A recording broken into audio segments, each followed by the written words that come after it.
안녕하세요. 미국에서 사장한 남자 미사람입니다. 지난 두 편의 영상에서 해외 바이어들과 식사 시 비즈니스 효과를 극대시키기 위해서 해외 바이어들이 대체적으로 좋아하는 한국 음식과 선호도가 다를 수 있는 한국 음식에 대해서 소개시켜드리는데요. 오늘은 그 세 번째 시간으로 한국 사람들은 당연하게 생각하지만 해외 바이어와 함께 한국 식당에서 식사를 할 경우 바이어 입장에서 새롭고 신기할 수도 있지만 좀 당황스럽거나 불편해할 수 있는 부분에 대해서 한번 공유드리도록 하겠습니다. 식사라는 것이 잘 진행을 하면요, 비즈니스 관계에 있어서 바이어 측에 새롭고 흥미로운 다른 문화를 자연스럽게 소개하면서 상호 간의 인간적인 공감대를 형성할 수 있어서 한층 신뢰를 쌓을 수 있는 반면에 경우에 따라서는요, 문화적인 차이나 개개인의 성향을 고려하지 않고 진행할 경우 되레 거리감이 생기고 바이어에게 좋지 않은 인상을 남길 수도 있는 부분인 만큼 오늘 이 동영상을 통해서 잘 참고하셔서 해외 바이어와 식사를 통한 비즈니스에서 꼭 좋은 성과 있으시기를 기대하겠습니다. 참고로 오늘 소개시켜드린 내용들은 제가 20년간 미국 비즈니스를 하면서 수없이 많은 바이어들과 식사를 하면서 파악한 저의 지극히 개인적인 의견이고요. 주로 북미 바이어와 유럽 바이어들이 한국 음식을 바라보는 식습관 문화입니다.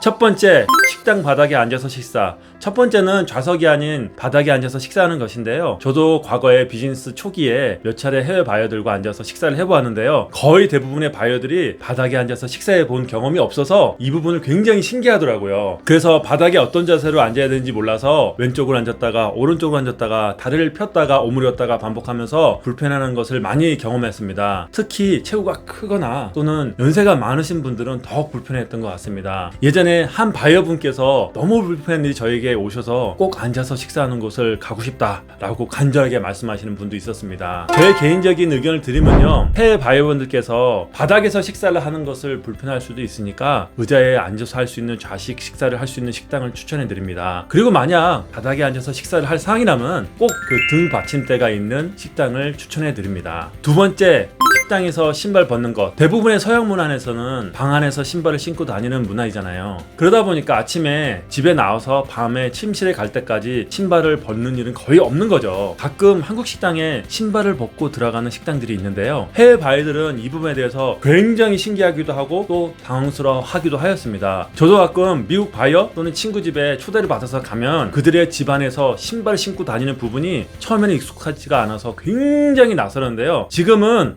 나라마다 문화가 다르고 문화가 형성된 배경도 다르니 이해하는 부분입니다. 혹시라도 신발을 벗고 식당에 들어갈 경우에는 해외 바이어가 당하지 않도록 미리 이야기를 해주고 양해를 구하는 것을 추천드립니다. 세 번째, 많은 반찬의 종류와 리필되는 반찬입니다. 해외 바이어들이 대부분 한국 식당에서 두 번 놀라는데요, 가장 놀라는 그 첫 번째는 주문을 하지 않아도 제공되는 반찬에 놀라고요, 두 번째는 반찬의 리필에 놀랍니다. 서양 음식은 반찬이 많이 제공하지 않을 뿐더러 가끔 사이드디시가 한두 개 정도 포함돼서 선택할 수 있지만 일반적으로 한 접시당 가격을 계산해 추가 요금을 매기는데요, 한국의 이 푸짐한 밑반찬 문화에 100이면 100 모두 다 감탄하는 것 같습니다. 특히 한정식집에 가서 많은 가짓수의 반찬들이 한 상에 차려있는 모습을 보며 정말 대접받는다는 느낌을 받는 부분이 많은 것 같아요. 이렇게 한국 음식에 대해서 호감을 갖고 있지만 한 가지 주의해야 할 부분은요, 반찬들을 개변 접시에 덜어서 먹기보다는 한 접시에 있는 것들을 공유해서 먹는 부분인데요, 이 부분을 좀 어색하고 당황하는 것 같습니다. 그래서 이런 식사 문화가 익숙하지 않은 해외 바이어 및 외국인들에게 반찬을 먹기 전에 따로 개별 접시를 덜어주는 방식을 저는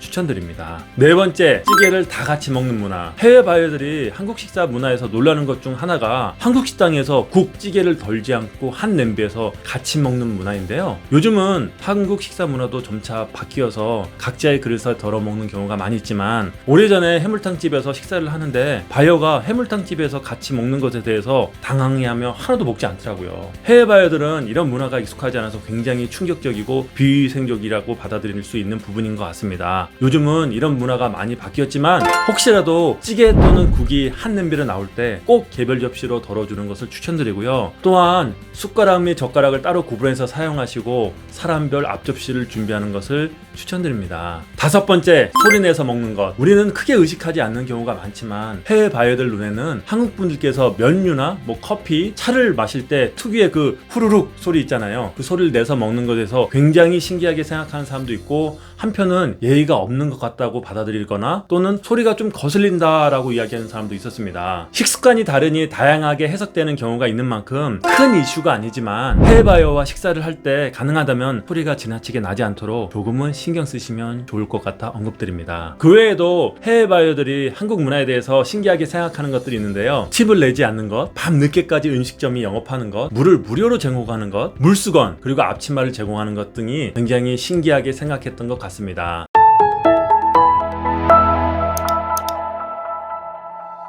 오늘은 한국 사람들은 너무나도 당연하게 생각하지만 해외 바이어들에게는 따르고 신기할 수 있는 한국 식사 문화에 대해서 소개시켜드렸습니다. 각 나라마다 다른 역사적 배경과 문화를 갖고 있어서 삶의 모습 또한 제각각일 것이고요. 개인의 성향에 따라서 선호도나 그 온도차가 다를 수 있지만 근본적으로는 그러한 문화의 차이를 상호 이해하고 존중하는 것이 가장 중요하다고 생각합니다. 그렇지만 비즈니스에 있어서 상대방, 특히 바이어 입장에서 불편할 수 있는 부분들이 있다면 배려해주고 또 당황하지 않도록 기뜸해주는 것 역시 관계와 신뢰 형성에 있어서 무척이나 중요한 부분이고 식사 비즈니스의 성과를 좌우할 수 있는 부분이라고 생각이 듭니다. 오늘 소개시켜드린 식사 문화 잘 참고하셔서요. 해외 바이어와 돈독한 관계 형성을 통한 성공적인 식사 비즈니스 되시기를 진심으로 응원하겠습니다. You can do it. Have a great day.